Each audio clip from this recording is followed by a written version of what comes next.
and welcome to Personality Quotient Conversation. Our topic of discussion for today is career planning, and my guest on the show is a trainer and an entrepreneur, Umair Jaliawala.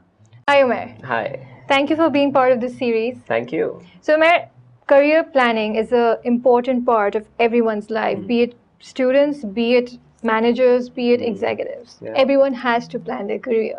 So, one important question that comes in everyone's mind is what career to choose, because there's still a little bit of confusions and a little bit of ambiguity. How does one deal with that?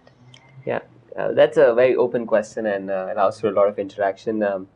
I think I'd like to talk about the why first. Right. Why is it really important? Right. And you could just think of career decision as a life decision, because there's going to be something, there's high chance going to be something that you're going to do, if not for your entire life, then at least for the next decade. And research says that every individual who is, let's say, youngsters who are in school right now or colleges right now, will go through about 4 or 5 career Right. changes. Right. But anything that you're picking up, you're going to do that for a decade. Now, imagine being in a place, imagine doing something that you don't enjoy doing, or perhaps you struggle doing it, and you have to do that for the next 10 years. And you have to do it in a setup which you may not like, which doesn't suit your personality.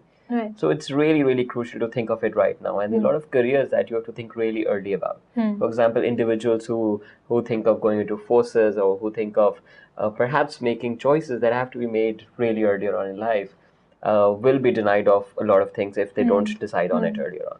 That's one why. How to go about it could have really different ways.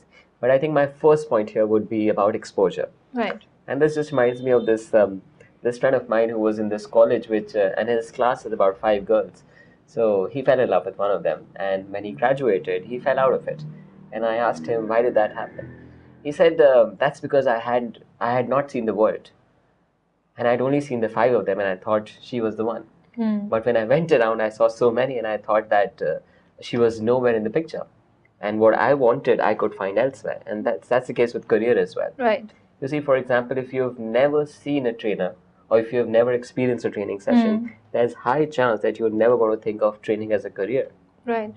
Or if you don't know that there are people who are just there to test out different games that PlayStation makes, and their job is to find out bugs in the game. So all that they do is play games and go into every detail of it, and then write a report on the bugs that are to be fixed in the game. Right. You would perhaps never think of it as a career. So number one point is exposure.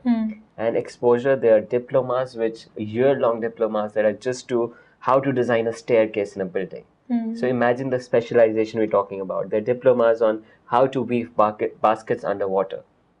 And these are year-long programs. Yeah. So I think the first bit is exposure. You've got to know what all do you have on the menu, what all is offered in the buffet, so you could pick anything that you like. So, Umair, is there one particular age where you have to start thinking about your career, or does it vary with the type of profession you choose? I think with the current speed that we're going at, and if you could just talk about it, brands like Coke, it took them decades. It took them decades and decades to build the equity that they had. Yeah. If you talk about brands like Facebook and Google, it's been 8-9 years, and imagine where they are. Right. Perhaps 10 times the size of these conventional brands. Right. The speed that the world is going at, and the kind of developments that we have, I personally feel that career is not a one-time decision now. It's going to be an ever-changing decision. For me as a trainer, my career when I started out was through different workshops that we used to do. But today we are forced to think that maybe this web TV is the next big thing. We are forced to think that maybe our conventional media, or how we used to get participants together, is going to fizzle out, and maybe we will be doing our training sessions using video conferencing, which is happening. Right. So it's every day. Engineers can't say that they've decided on something and they have to keep doing that for life. Even doctors can't say that. So career choices, and I think specializations, this is going to get even more complex. How complex it is right now, this is nothing. And the beauty is that this is getting complex at an exponential pace. So this is not a one-time thing. But yes, school time, I think, and that's not only to do with youngsters, because school time youngsters don't have much choice. And it's the parents and the teachers who have all the choices. So imagine if your teacher denies you of something when you're in school, which could be as simple as when you're painting in your drawing book, and you make something which is perhaps not part of the curriculum. And if you're told that this is wrong, it's like a condition that has been put into your mind, which is going to last a lifetime. So from that sensitivity that parents and teachers need to have to explore every child as a different case. Because just like this fingerprint, this was given to you, this is not only your identification to say that you have a separate fingerprint and I have a separate fingerprint. This also says that the person that you are and the person I am will never be the same. Yeah. So in this world which talks about systems, about structures, and putting herds of people into these specific qualifications, you have to find out what is it that appeals to the individual in you. And I think the process has to be a lot of liberation for youngsters to go around and explore. On youngsters' part, I think there's a lot of a laziness, because we'd Google and we'd find out about all the stupid things that we would I think just opt for whatever's in those days. Yeah, and that's I think that's to do with the peer pressure. Yeah. And that's just comfort zone, because if 10 people go for a certain meal at a restaurant, the 11th person will probably go for the same, because he just feels more secure when he does it, or she does it.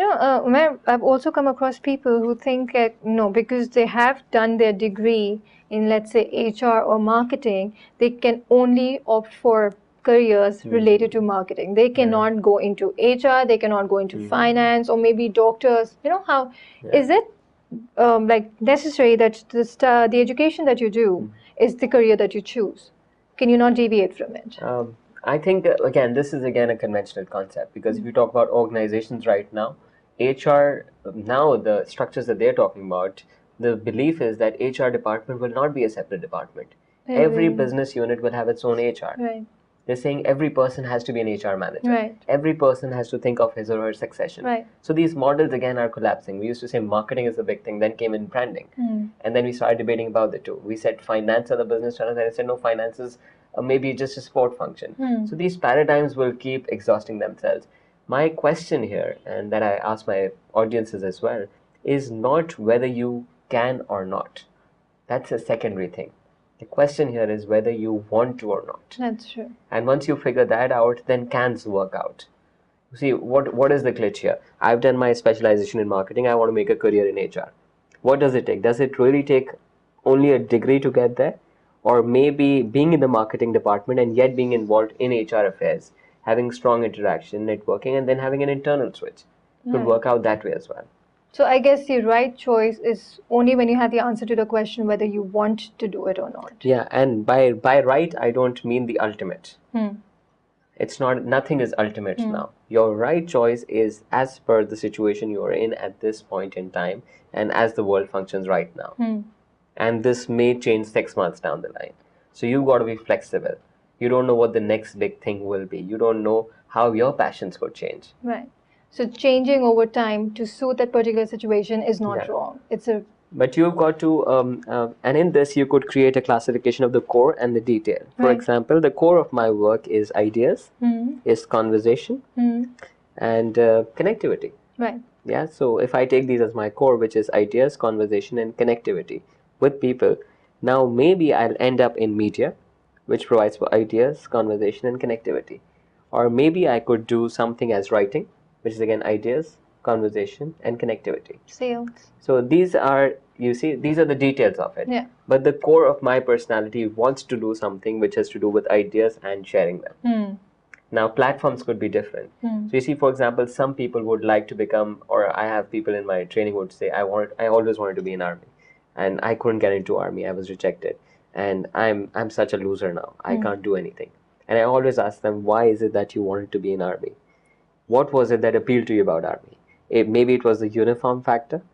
Maybe it was the respect that army people get. Maybe it was the discipline, or maybe it was being part of something bigger than yourself. Now, these 4 factors maybe will suit some other career choice as well. Right.